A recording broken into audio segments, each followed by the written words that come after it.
Здравствуйте, на канале VCE.com.ua, меня зовут Сергей. Значит, тема нашего сегодняшнего видеообзора – скрип передних колодок. Значит, многие, произведя замену тормозных колодок, в первую очередь пытаются грешить на саму колодку. Так как до этого скрипа не было, либо он был небольшой, и, как правило, считают, если произвел замену тормозной колодки, в первую очередь это причина тормозной колодки. На самом деле не так. Значит, скрип от тормозной колодки, да, может быть, это как бы есть большой процент вероятности наличия скрипа от колодки. Значит, какие причины могут быть скрипа от колодки? Значит, если вы при установке тормозного диска, во-первых, не произвели очистку тормозного диска от смазки, от консерванта, который наносится на тормозной диск для хранения, чтобы в процессе хранения ваш диск не корродировал, значит, он обрабатывается консервантом. И в процессе притирки колодки, к примеру, по смазке, у вас смазка начинает гореть, скользить, соответственно, на колодке, на поверхности образуется керамический налет, который по сути и дает эффект скольжения. То есть у вас диск по колодке как по стеклу скользит. По этой причине может также образовываться писк. Что делать, если такое произошло? Если верхняя поверхность колодочки прикипела, кристаллизировалась и образовалась керамика. Значит, для того, чтобы убрать керамику, необходимо верхний слой снять на наждаке до рабочей поверхности, чтобы керамика ушла. И после установки дать возможность колодке притереться. Что значит притереться? Да, действительно, колодочку нужно притирать. Значит, как правило, старый диск, если вы устанавливаете новую колодку, он имеет поверхность борозды. То есть есть вершинки, есть впадины. При установке новой колодки, вот в частности, мы видим, что поверхность у нее идеально ровная. Соответственно, при установке на диск, который имеет неровности, она будет работать по самим вершинам. Соответственно, малое пятно контакта самой колодки с поверхностью диска. В этих вершинах будет перегреваться колодка, будет образовываться та же керамика и будет создаваться скрип. Как проверить, когда колодка притерлась? Обычно ресурс притирания колодки длится порядка, если у вас диск старый, он может длиться до 200 километров. Если диск новый, может произойти это гораздо раньше. В зависимости от того, как вы часто используете тормоза, какой стиль езды и так далее. Но все же при замене колодки в первые 100, 200 до 300 километров, в зависимости от изношенности диска, рекомендуем избегать резких прямых тормозов, так как идет активное притирание колодки, и у вас в этот момент может быть даже недостаточно хороши тормоза. Поэтому при замене колодок рекомендуем обращать внимание на поверхность диска.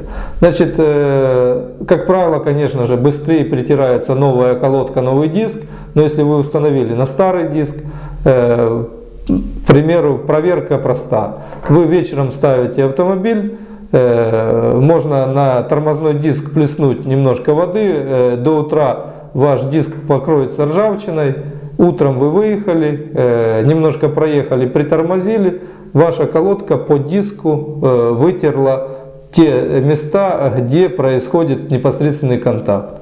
Остановились, посмотрели, если у вас на диске вытерты только определенные полоски, значит колодка еще не притерлась. Если по диску абсолютно ровной поверхностью снята ржавчина самой колодкой, это говорит о том, что колодка притерлась, никаких проблем нету, то есть она имеет полный контакт с вашим диском. Можете спокойно ездить в обычном нормальном режиме, никаких проблем нету. Начальный момент, когда идет притирка, избегайте резких тормозов, пока не притрется колодочка. Значит, также колодка достаточно нормального производителя, высокого, любого уважающего себя, должна иметь пластину, которая антискрип является, подавитель шума и так далее. Так как скрип — это резонанс частот. По сути, вибрация, резонанс частот, и идет скрип. Значит, должна быть либо пластина, либо шумоподавляющее покрытие. То есть в виде мастики наносится на заднюю часть. Также при замене колодки обратите внимание на поджимные пружинки, которые фиксируют колодку в суппорте, чтобы ваша колодка не вибрировала, потому что в процессе работы колодка нагреваются пружины, они отпускаются и уже достаточно хорошо не прижимают саму колодку. Многие производители уже сразу идут с пружинами поджимными, эти колодки, а в некоторых конструкциях требуется покупка отдельно пружинок. Значит, пружинки такие отдельно продаются, которые прижимают колодку. Поэтому обращайте внимание на такие вещи, которые, казалось бы, малозначимы, но тем не менее от них также может образовываться скрип. Также, производя замену колодки, обратите внимание на направляющие. В данном случае сам палец направляющий, пыльничек. Значит, они могут уже быть изношены, сами пальчики, пыльники могут быть потресканные. Может быть, есть смысл сделать профилактику самих направляющих суппорта. Есть специальная высокотемпературная смазка на основе силикона. Ни в коем случае не применяйте сюда литол, солидол и так далее, потому что при высоких температурах есть вероятность, что будет прикипание. Значит, используйте только специальную высокотемпературную смазку, предназначенную для данного узла. В данном случае на основании силикона. Вот либо оригинал, который сейчас представлен на экране, либо Victorens. Вот они поставляются по 4-5 грамм, а их в принципе с головой достаточно. Также обратите внимание на состояние пыльников, которые уплотняют поршенек. Значит, со временем они имеют свойство трескаться. Значит, как правило, в комплектах вот, Автофрен, Френкит поставляет такие комплекты. В комплектах уже поставляются кольца, которые уплотняют поршенек и корпус. Колечки все необходимые. То есть такой комплект есть смысл сразу провести профилактику вашего суппорта, так как большая вероятность, что у автомобилей с пробегом 300-400 тысяч, у которых возраст уже более 5 лет, есть большая вероятность, что ваши уплотнения уже вышли со строя и подлежат замене. Значит, основной признак, который говорит о том, что нужно провести профилактику вашего суппорта, если взять две колодки, которые фиксируют диск, значит, если одна колодка изношена достаточно сильно, а вторая практически не изношена, то есть неравномерный износ колодок, это первый признак, что идет заклинивание скобы суппорта на направляющих. В таком случае необходимо почистить направляющие, провести замеры и, возможно, даже их заменить. Потому что суппорт в одной стороне заклинил, и только лишь поршнем поджимается колодка и изнашивается только с одной стороны. Значит, по колодкам, по фрикциону, колодки есть с примесями синтетики, металла. Значит, синтетические колодки, как правило, от них больше сажи, они мягенькие. Значит, с примесью металла, есть с примесью благородных металлов, они мягкие, но они будут дороже.